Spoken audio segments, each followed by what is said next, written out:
Hello, എല്ലാവർക്കും നമസ്കാരം. ഇന്ന് ഞാൻ 2026 ആദ്യത്തെ ഒരു പബ്ലിക് ഫംഗ്ഷനിൽ വന്നിരിക്കുകയാണ്. ഈസ്റ്റ് ആഫ്രിക്കയിലുള്ള ഉഗാണ്ട എന്ന രാജ്യത്ത് ക്യാപിറ്റൽ സിറ്റിയായ കമ്പാലയിലുള്ള ഇന്ത്യൻ ഹൈ കമ്മീഷൻ ഓഫീസിലാണ് ഇപ്പം ഞാനുള്ളത്. അവരുടെ ഓഫീസ് അങ്കണത്തിൽ ഇന്ന് നടക്കുന്നത് നമ്മുടെ ഇന്ത്യൻ റിപ്പബ്ലിക് ദിനത്തിൻ്റെ ആഘോഷ പരിപാടികളാണ്. ഇന്ന് നമ്മൾക്കെല്ലാവർക്കും അറിയുന്ന പോലെ തന്നെ ഇന്ത്യ ഒട്ടാകെ നമ്മുടെ രാജ്യത്തിൻ്റെ 77ാം റിപ്പബ്ലിക് ദിനം ആചരിച്ചുകൊണ്ടിരിക്കുകയാണ്. അപ്പോൾ ഓരോ സംസ്ഥാനങ്ങളിലും അതുപോലെ തന്നെ ഡൽഹിയിലും വലിയ ആഘോഷങ്ങളാണ് നടന്നുകൊണ്ടിരിക്കുന്നത്. അതോടൊപ്പം തന്നെ നമ്മുടെ രാജ്യത്തിൻ്റെ വിവിധ എംബസികളിൽ ഫ്ലാഗ് ഹോസ്റ്റിംഗ് ഉണ്ട്. അപ്പോൾ അതിനോടൊക്കെ അനുബന്ധിച്ച് തന്നെയാണ് ഇന്ത്യൻ ഡയസ്പോറയിലുള്ള ഒരുപാട് ആളുകൾ ഈ പരിപാടിയിൽ പങ്കെടുത്തിട്ടുള്ളത്. സാധാരണ രീതിയിൽ റിപ്പബ്ലിക് ദിനത്തിന് വരുമ്പോഴാണ് ഒത്തിരി ആളുകളെ കാണുക. കാരണം അന്ന് ഉഗാണ്ടയിൽ ഒരു പബ്ലിക് ഹോളിഡേ കൂടെയാണ്. അതുകൊണ്ട് തന്നെ നമ്മുടെ വിവിധ സംസ്ഥാനങ്ങളിലുള്ള ആളുകൾ ഒത്തിരി പേര് അന്ന് ഇവിടെ വന്ന് നമ്മുടെ രാജ്യത്തിൻ്റെ അഭിമാന നിമിഷമായ റിപ്പബ്ലിക് ഡേ സെലിബ്രേഷനിൽ പങ്കുചേരാറുണ്ട്. ഇന്ന് ഇവിടെ കൂടിയ ആളുകളിൽ ഒരുപാട് ബിസിനസ്സുകാരുണ്ട്, ഒത്തിരി കമ്മ്യൂണിറ്റി ഹെഡ്സ് ഉണ്ട്. പിന്നെ അവരിൽ തന്നെ പലരും നമ്മുടെ രാജ്യത്തിൻ്റെ ഡിഫൻസ് ഫോഴ്സിലൊക്കെ വർക്ക് ചെയ്ത ആളുകളായിട്ടുള്ളവരുമുണ്ട്. അപ്പം ഇതെല്ലാവർക്കും ഒരു വളരെ അഭിമാനകരമായ നിമിഷമാണ്. ഇന്ന് ഇവിടുത്തെ ഈ കാര്യപരിപാടികളുടെ ചുക്കാൻ പിടിക്കുന്നത് നമ്മുടെ മലയാളി കൂടെയായ കോൺസിലർ മിസ്റ്റർ അനന്ത എസ് അയ്യറാണ്. ഹൈ കമ്മീഷണർ ഫ്ലാഗ് ഹോസ്റ്റ് ചെയ്തതിന് ശേഷം കഴിഞ്ഞൊരു വർഷക്കാലത്ത് നമ്മുടെ ഇന്ത്യ ഗവൺമെൻറ് നടത്തിയ പലവിധ പ്രവർത്തനങ്ങളെ പറ്റിയിട്ടുള്ള ഒരു അവലോകന റിപ്പോർട്ട് വായിക്കുകയുണ്ടായി.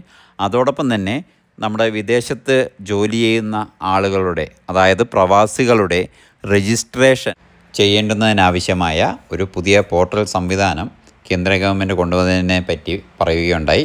അതുകൊണ്ട് തന്നെ എല്ലാവരോടും ഈ പോർട്ടലിൽ കയറി അവരവരുടെ ഡീറ്റെയിൽസ് കൊടുത്ത് അപ്ഡേറ്റ് ചെയ്യണമെന്ന് ഞാൻ ഈ വീഡിയോയുടെ ഇടയിൽ തന്നെ അഭ്യർത്ഥിക്കുകയാണ്. നമ്മുടെ ഈ വർഷത്തെ റിപ്പബ്ലിക് ദിനാഘോഷം ഒരു കേക്ക് മുറിച്ചാണ് ഇവിടെ ആരംഭിച്ചത്. കേക്കെല്ലാം മുറിച്ച് ആഘോഷിച്ചതിന് ശേഷം നമ്മുടെ കുട്ടികളുടെ പാട്രിയോട്ടിസം നിറഞ്ഞ കലാപരിപാടികൾ അവതരിപ്പിക്കുകയുണ്ടായി. കൊച്ചുകുട്ടികൾ മുതൽ മുതിർന്ന ആളുകളുടെ കലാപ്രതിഭ വിളിച്ചോതുന്ന കലാപരിപാടികൾ, അതിൽ നമ്മുടെ രാജ്യത്തിൻ്റെ പാട്രിയോട്ടിസം എത്രത്തോളം ഉയർത്താൻ പറ്റുമോ അത്രത്തോളം ഉയർത്തുന്ന കലാപരിപാടികളായിരുന്നു ഇവിടെ അവതരിപ്പിച്ചത്. നമ്മളെ എല്ലാവരെയും അത്ഭുതപ്പെടുത്തിക്കൊണ്ട് നമ്മുടെ കണ്ണുകൾക്ക് വളരെ സന്തോഷം നൽകുന്ന ബാംഗ്ര ഡാൻസും ഇവിടെ അവതരിപ്പിക്കുകയുണ്ടായി. കമ്പാലയിലെ ഹൈ കമ്മീഷണൽ അങ്കണത്തിൽ വെച്ച് നടന്ന ഈ പരിപാടി നമ്മുടെ വിവിധ തുറയിലുള്ള ഇന്ത്യൻ ഡയസ്പൊറയിലുള്ള മെമ്പർമാരെ കൊണ്ട് വളരെ സമ്പന്നമായി. അതോടൊപ്പം തന്നെ ഈ ചടങ്ങിൽ നമ്മുടെ കമ്മ്യൂണിറ്റിയിലുള്ള 2 പേരെ അവരുടെ സാമൂഹ്യ സേവനത്തെ പ്രകീർത്തിച്ച് ആദരിക്കുകയുണ്ടായി. So I invite Mr. Gopinathan Kuntur and Mr. Surendra Babu to come to the stage to receive these tokens of appreciation sent by the UN team. I request His Excellency the High Commissioner to kindly come up to the stage to present these mementos.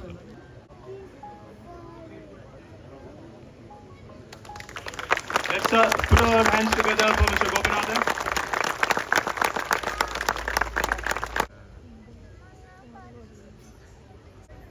Mr. Surendra Babu. He is also a former NSS cadet.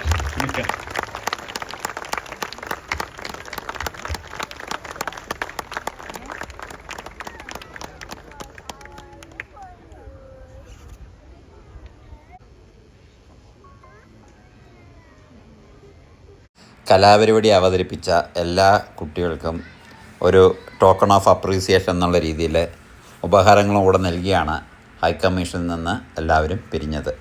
നമ്മുടെ republic ദിനാഘോഷവും അതിൻ്റെ വിശേഷങ്ങളും പങ്കുവച്ചിട്ടുള്ള ഈ video ഇവിടെയും കൊണ്ട് തൽക്കാലം അവസാനിപ്പിക്കുകയാണ്.